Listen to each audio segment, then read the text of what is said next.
Los Alamos National Laboratory, but the project I'm going to talk to you about is run out of Penn State, and Zachary Catlin gave you a talk on Monday morning about the use of Rust in that project. But I'm going to compare two spacecraft that I worked on and what changes have been made in the past 20 years and a huge decrease in budget. So on the left is the Swift spacecraft, which is a NASA MidX mission. It weighs about 1.25 tons. It cost about $250 million. And the accounting is a bit fuzzy because there were international contributions. And it has 3 instruments, an X-ray telescope and a UV and optical telescope, which are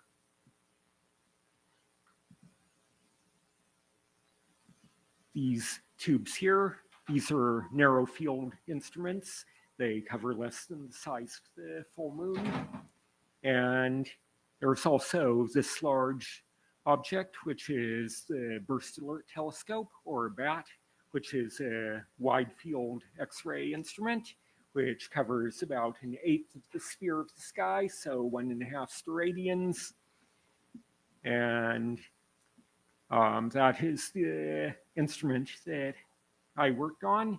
I wrote the flight software science portion, and the Goddard spacecraft team wrote the engineering flight software. So we are taking this large telescope and shrinking it into a 6U CubeSat. And it's not just size that shrinks. The budget drops to about $5 million. And as people in this room know, no matter how large or small the spacecraft, the software weighs the same amount. And what I mean by that is you still have to do the same things for a small instrument as a large instrument. In this case, we look at a large chunk of the sky and keep analyzing data until we see something interesting. Then when something interesting happens, we alert the ground. I regularly get woken up at 3 a.m. because Swift has found something interesting. And while it's not finding anything, it still has to keep the instrument calibrated and keep the spacecraft safe. Also, the ground systems also are the same weight for different sizes of instruments. And so as the spacecraft shrinks, budget shrinks, the software tries to stay the same size, and you can't have that because there are satellites where the software costs more than the hardware, but people don't understand that that's the modern way of life. So what is this doing? This is a hard X-ray telescope, and hard X-rays are like optical light. They're made of photons, but each photon has thousands of times as much energy. And at those energies, lenses and mirrors don't work. So you can't have focusing optics. So instead, in these energy ranges, we use what's called a coded aperture telescope, which consists of a shadow mask. Here's the bat mask, which has thousands of little pieces of lead which block X-rays, and they're arranged in a pseudo-random pattern.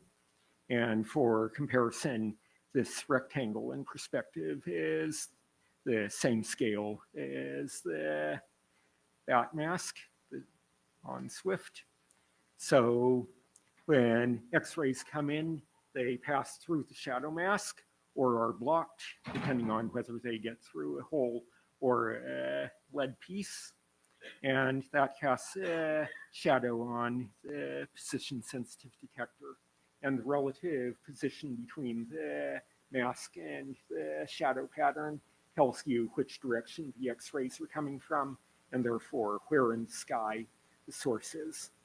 If you have two sources, then you have multiple overlapping shadow patterns, and the way you untangle those is you do a convolution of the shadow mask with the detector, and that gives you an image.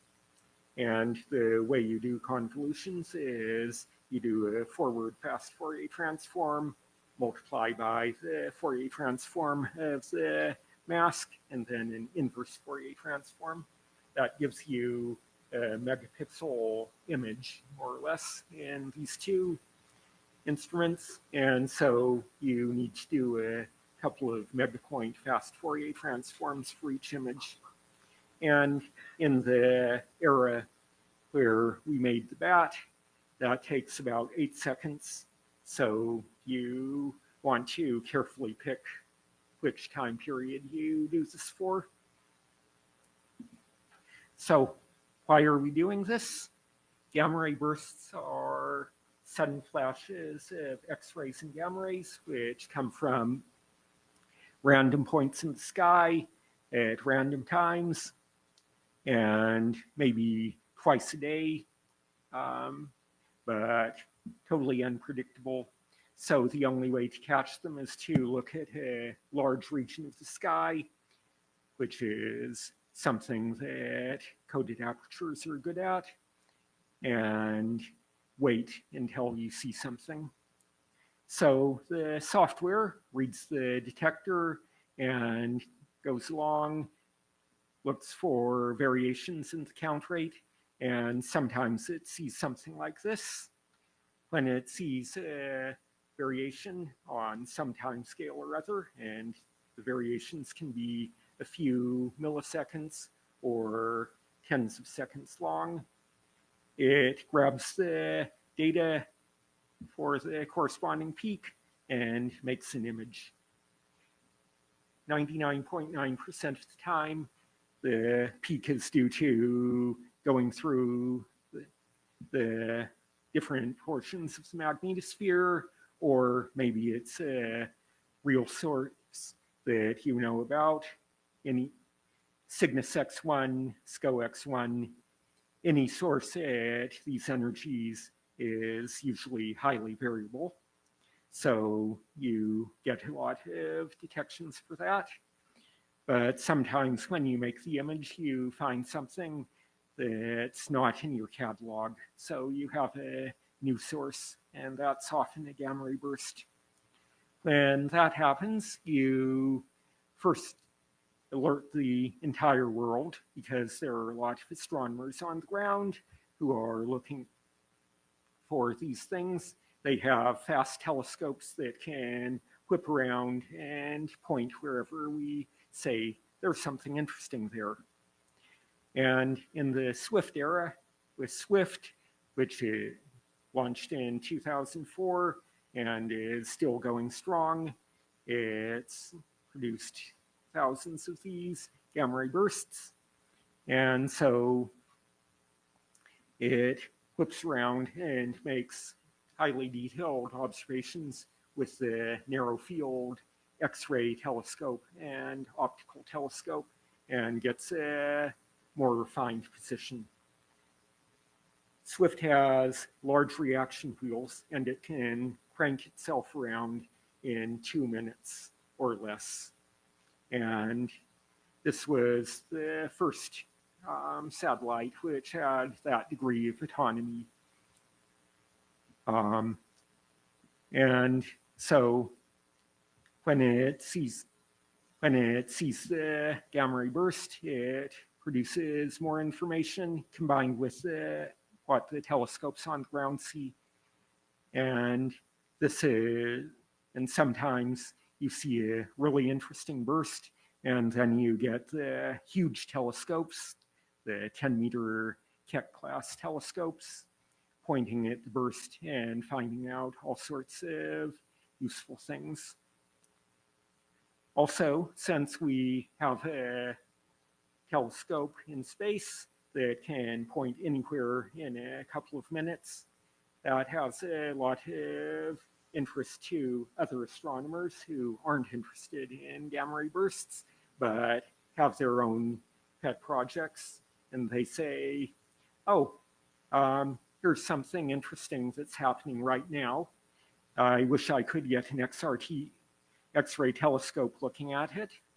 And so they go to the Swift webpage, enter a target opportunity proposal, and within hours, we can have data on the ground for them to look at. So this is part of the reason why Swift keeps getting funded year after year, despite having a 2-year mission, and it's been running since 2004, and it's the second most productive observatory ever, despite running on a mere fraction of the funding of Hubble, which is the current record holder. So we'll keep running Swift until it burns up in the atmosphere. So some things have changed in the 20 years since that went up. The processor, which you care about, is 25 megahertz to use old-fashioned units of RAD 6000 power architecture, and it has a 20 megahertz digital signal processor to do all the fast Fourier transforms required for imaging.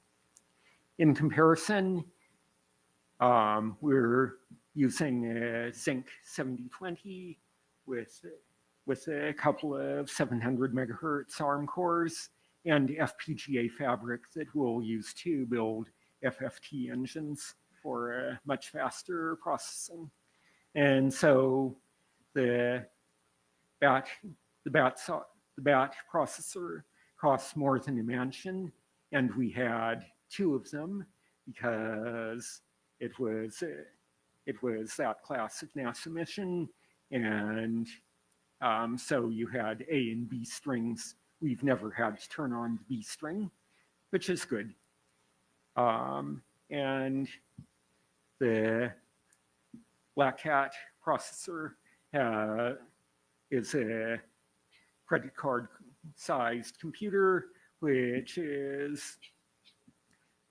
costs less than the median price of a used car. And we spent extra for the spaceflight tested version. Educational CubeSats can get by with a Raspberry Pi with comparable amounts of power. And so everything shrinks in cost except for the software. So we have to shrink the software cost as well. So the detector is this size, about half a square meter, containing 32K of individually placed 4 millimeter square CAD-Sync Telluride detectors.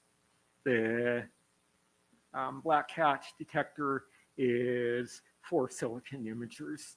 And so that makes things a lot easier in many ways. The mask you saw is all these individually placed lead tiles versus an etched and plated pattern. So I'd like to tell people that at NASA, we use lead to save weight, and we use gold to save money. So, so we decided lead instead of tungsten, and electroformed gold instead of EDM or anything like that for making the mask. So The big detector gets 7,000 counts per second, and the small detector nowadays gets 100 counts per second. That has big consequences because you can send down all 100 counts per second as photons to the ground and do all of the processing except for the gamma ray burst detection on the ground using cheap software, using Python notebooks.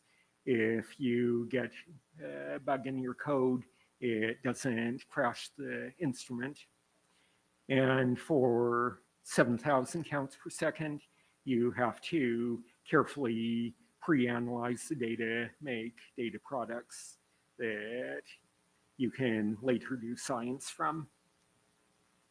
And in terms of autonomy, having the spacecraft slew around means that you never know in advance where you're going to be pointing. And so the bat has to decide when to calibrate the instruments during a slew, which is not to a GRB, for instance. It has to say, oh, the GRB just went behind the Earth, so I'll go back to the pre-planned pointing. Oh, it just came up again. Time to look at it, because that's when a GRB's in the sky. It's the only interesting thing in the sky, according to GRB astronomers like me. So how do you squeeze a $250 million spacecraft software into a $5 million spacecraft? And there are lots of techniques for effort reduction. First of all, don't reinvent the wheel. If there's open source software out there, grab it. And of course, if you have to write your own, then give it back to the community, because 10 years down the road, you're going to have to do your next satellite, and it will be nice if the code you wrote way back then it has now been debugged by the rest of the community. Okay, so do less, limit your capabilities, and a lot of you know what YAGMI means. That more later. You use more resources. If you're saving money on the flight computer, then you're wasting money. Buy a more expensive computer. It's cheaper because you don't want to optimize. If it was hard to write, it will be harder to test. If it was easy to write, it will still be harder to test. And it's 2023 with all that implies. So going through these points, you use existing code and design. So the flight software, the engineering part of that was written by the group at Goddard, who also wrote the software for all of these other instruments, then eventually got tired of writing the same code over and over, packaged it as CFS, which we've heard a lot about at this conference. And I wrote the BAT instrument-specific science software, and so I'm going to be using the same design for the new instrument. And it's not a direct code transfer for the new stuff. The BAT software was written in C++, and that's why we are not writing the Black Cat software in C++. Experience is something you can learn from. We're writing it in Rust, which Zachary is doing most of the coding on, and CFS is written in C. But the design part is the hard part, at least if you do it properly. Once you have a design, you just go through it, type it up, and if your language skills are good, then you can just program it. So on the left is the design for BAT, and we kept the same basic structure, but ruthlessly simplified wherever possible. So the Swift Autonomy was great. It was very necessary for achieving the mission that we had in 2004, which was to find sources of these gamma ray bursts without depending on any ground telescopes, because we didn't know that there would be enough ground observers interested in these sources. Now that we know and everybody agrees gamma ray bursts are interesting, we only have to do the gamma ray part and let other people handle the ground-based optical observations. So being able to repoint was key to that mission, and it meant that you could not tell where you were going to point in advance, as I said, and so a lot of stuff had to run autonomously. And this was hard to write and hard to test. We did mission simulations called the 1,000 burst test, where literally we ran 1,000 GRB simulations and made sure that the spacecraft did the right thing. In some cases, it did the optimal thing. In other cases, it did a good thing. In a few cases, it did the wrong thing. And so we went back and fixed those, and it never did a terrible thing. And in the 20 years since launch, it hasn't done a terrible thing. And part of that is because we wrote the science code to tell the spacecraft, hey, there's an interesting source over there, point at it, and the spacecraft is free to say, no, that's too dangerous. That means that the science code and engineering code on the instrument does not have to be written to the extreme levels of safety that the spacecraft runs at.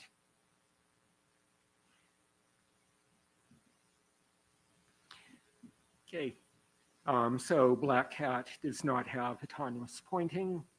If we did, we'd get a bit more science. But if you increase the budget for software to the level required to do that, it's a net loss in terms of value for money. And also there's the risk of having more complex software. It's more likely to break. And there's also the schedule and budget risk, which is a much bigger problem, especially when your telescope is not named JWST. Yeah.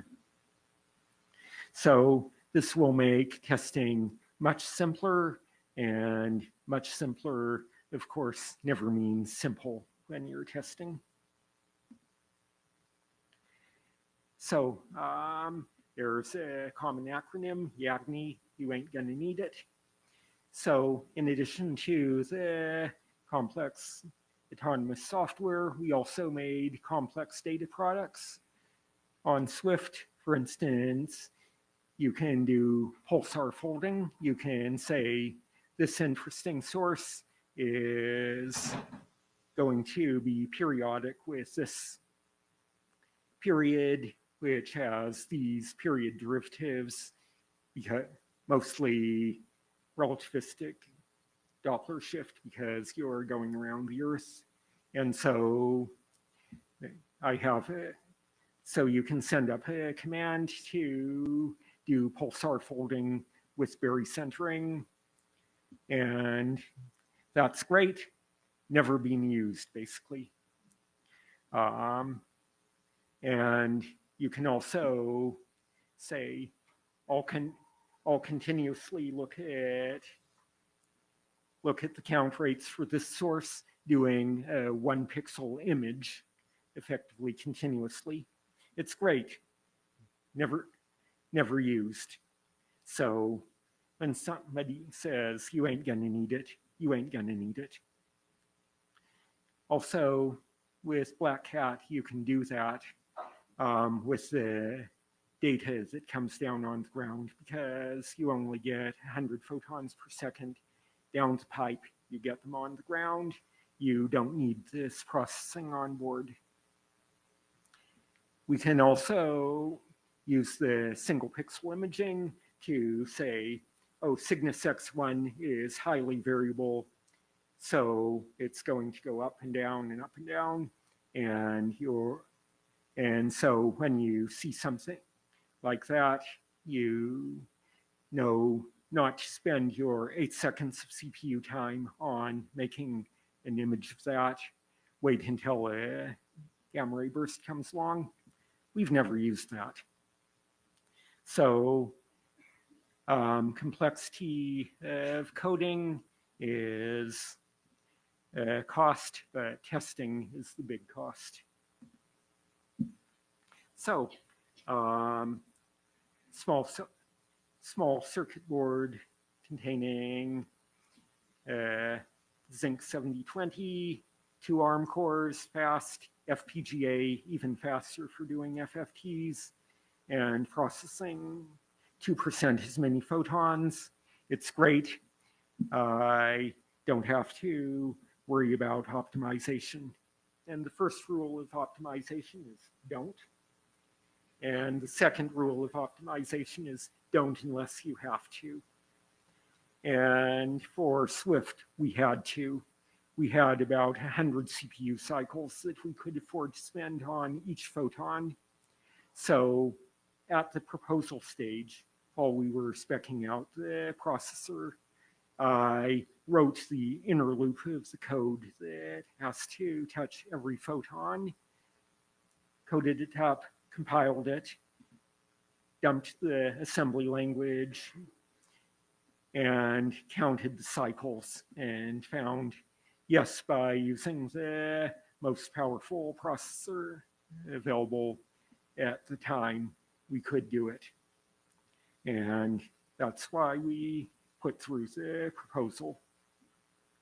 So doing it in under 100 cycles, you have to do a lot of pre-work, make complex tables, lookup tables for stuffing the data in the right places, and modify the hardware so that all of the bits are in exactly the right place, so you don't have to do a shift left when you don't need to. And there are lots of other places where I optimized the code to video game levels in order to get 27,000 rate trigger evaluations per second out of this 25 megahertz processor. And so somebody said they liked SIMD code. You can treat a 32-bit integer as 3 10, 10, and 12-bit integers for some purposes. And that's very clever, very tricky to write, very tricky to test. And the message I'm bringing you is don't. Okay, yeah, so settle for less. You can always make things better, so don't. Okay, it's 2023, so use open source, use modern languages. If you don't need to use C for efficiency, you can use Rust or Ada, as somebody said, and it's just as efficient and a lot safer.